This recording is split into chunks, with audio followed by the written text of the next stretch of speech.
ba po natin? Palagpakan nyo naman sila, sir. Okay, sir. Over. Thank you po, sir. Good morning po again, Barangay Santa Monica. So, pasensya na po. So, galing pa po kasi ako ng Camp Crame. Ang layo na po ng barangay po natin. So, again, welcome po sa ating edukasyon kontra droga. So, ngayon po ay ibabahagi po namin sa inyo yung mga iba't ibang modus operandi po ng mga nagpapakalat po ng pinagbabawal na gamot. So, by the way, ako po pala si Police Corporal General M. Valderrama na naka-assign po sa Camp Crame, Quezon City sa PNP Drug Enforcement Group po. So, hindi po kami PIDEA. So, kami po ay PNP Drug Enforcement Group. Yan, so 8 years na po ako sa serbisyo, so bagong-bago pa lamang po. So I am a graduate of Bachelor of Secondary Education, so major in MAPE. So sa ating mga criminology dyan, hindi po ako crim. Dati po akong teacher, pero pwede pa rin pong magpulis kahit teacher po tayo. Okay, so ayan, graduate po ako ng Drug Enforcement course at ng Police Community Affairs and Development course. So kami po yung mga nagtuturo po sa mga barangay tungkol po sa drug awareness seminar. So, hawak po namin ang Quezon City at ang San Juan City po. So, bale dalawang city po yung tinuturuan namin ng patungkol po sa ipinagbabawal na gamot. Sa mga schools, so kapartner din po namin ang DepEd. So, nagtuturo rin po kami sa mga elementary, high school at colleges po. Patungkol pa rin po sa drug awareness. Okay, so umpisahan na po natin kasi alam ko kanina pa po kayo nakaupo dyan. Tama po ba, ma'am? Maaga po kayo? Ayan, sige po. So umpisahan na natin. So drug-free teen life.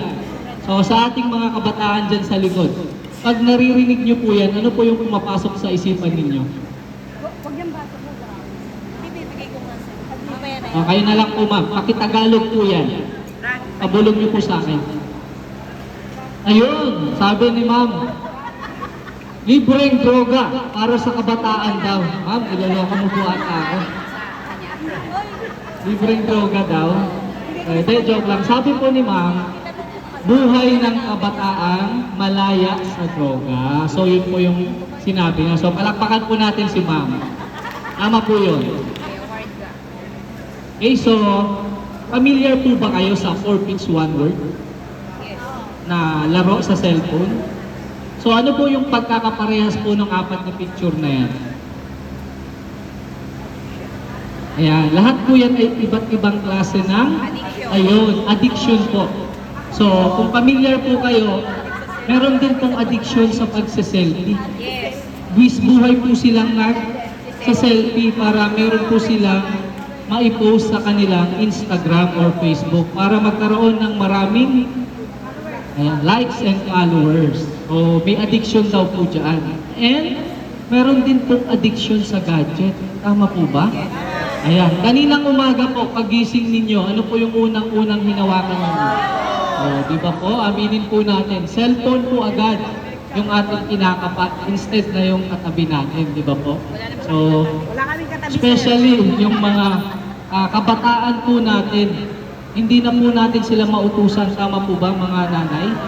Ayan. Kasi lagi po, wait, mamaya na. So, kakalaro po ng, Mobile Legends.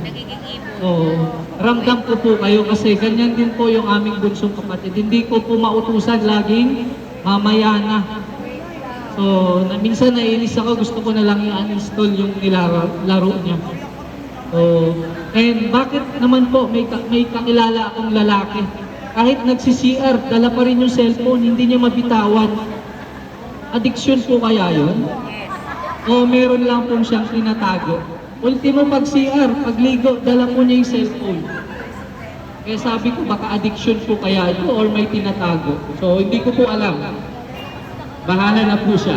Okay, next is addiction din po sa pagkain. Meron din daw po.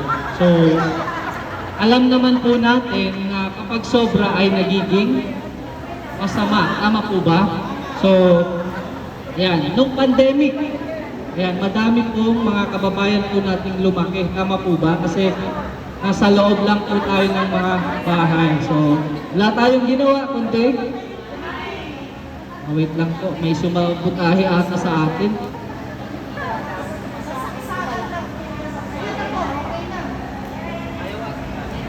So ayaw ata akong papuntahin doon, dito lang daw. Okay, sige po. Next is addiction naman po sa sugal. Yan, hindi po babae, addiction po sa sugal. So, ang pag-uusapan natin is yung addiction po sa illegal na droga. So, ano po ba yung addiction, sir? Kanina mo pa po sinasabi yan. Ano po ba ang ibig sabihin ng addiction? So, sabi po dyan, ang addiction daw po ay sakit sa ating utak. Na kapag ka po hindi po natin ito na-control, tayo po ang kukontrolin natin. Tama po ba? Ayan. Kung mapapansin niyo po, pag nasarapan po tayo sa isang bagay, ano pong ginagawa natin? Hinahanap-hanap po natin. Kasi gusto po nating ma-experience or maramdaman yung tinatawag nilang dopamine. Kasi, ayan. Kasi yung ating pong utak, meron pong dalawang chemical po yan. Na kapag ka po tayo yung nasasarapan, naliligayahan, yung ating utak po ay naglalabas ng chemical na tinatawag na dopamine. So, pagka tayo po yung nasarapan, nagre-release ng 7 hanggang 8 patak po ng dopamine. So, kaya po tayo ay natutuwa, masaya, and lumiligaya. So, kapag tayo naman po ay malungkot, apagalitan, bumagsak sa exam, so ano pong mararamdaman natin? Yung ating utak, magre-release naman ng serotonin na chemical. So, kaya po tayo nakakaramdam ng lungkot at depression. So, yun po yun. Kaya po, yung mga gumagamit po ng ipinagbabawal na gamot, so ano pong nangyayari sa kanilang utak? Ano pong nangyayari? Naglalabas po ng maraming dopamine yung kanilang utak. Kaya po anong nangyayari sa mga nakagamit? Lutang po sila. Kasi sobra-sobra po yung nire-release ng kanilang utak. Kaya po, minsan lutang sila para silang naglalakad sa alapaap. Kasi nga, sobra-sobra po yung nirelease ng utak. Pansin nyo po, pag nagkape po kayo kaninang umaga, sino po ang nagkape? Inantok po ba kayo or nagising? Nagising kasi po yung kape may sangkap na caffeine pampagising. So yung ating utak ay nag-release yan ng right amount ng dopamine. So kapag shabu ang tinira ninyo, napakaraming dopamine po ang nire-release ng ating utak. Kaya po sobra-sobrang saya ng taong nakaka-experience po nito. Okay, so ang addiction ay sakit sa ating utak. Yan. Relapsing brain disorder. So ang tinitira yung ating central nervous system, yung utak po natin. Okay po, naintindihan po ba yung addiction? Yes. Ayan, hindi lamang po addiction sa illegal na droga po ang meron ang addiction. Okay, next po. Ayan, tanong. Sino na po rito ang nakagamit ng drugs o droga? Ako, nakagamit na ako. Lahat naman ata.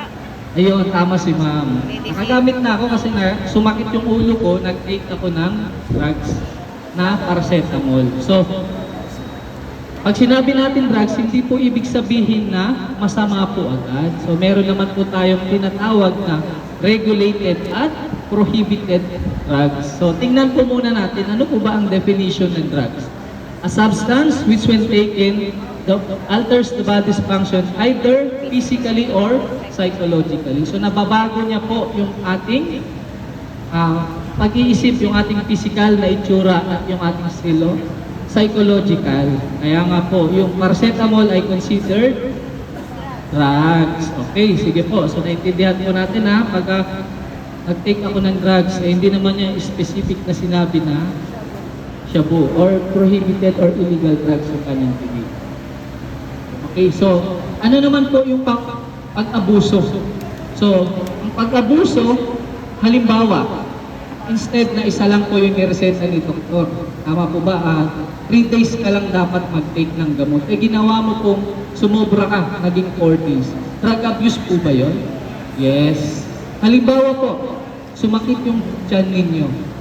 Nag-take kayo agad ng Lomotil or ano yun, yung loperamide, wala naman reseta ang doktor. Considered pa rin drug abuse yun? Yes. Yun, kasi inabuso natin, wala pa naman reseta. Kaya nga po, nag-self Medication. medication po tayo.